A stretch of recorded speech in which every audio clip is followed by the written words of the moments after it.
Magandang araw po sa inyo lahat.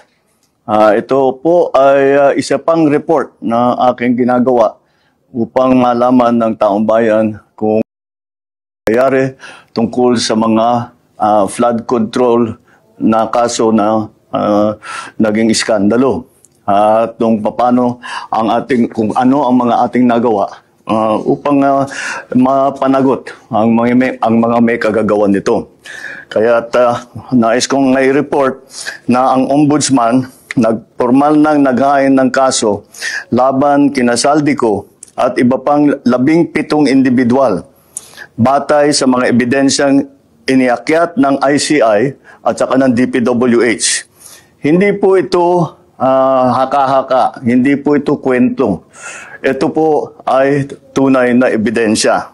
At ito po, para hindi ko na babasahin, pero makikita naman ninyo sa phone ninyo, ito yung listahan ng may arrest warrant na.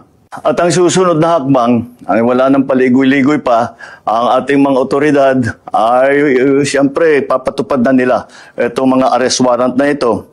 Aarestuhin na sila. Ihaharap sa korte at pananagutin sa batas. Walang special na pagtrato, walang sinasanto. Ako ang nagsimula nitong lahat.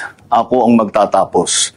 Kaya't asahan po ninyo na wala pong tigil itong aming ginagawa.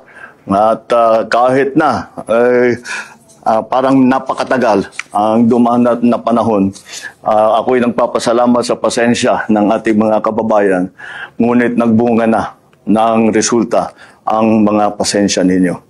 Maraming salamat po. Magandang araw po sa inyo.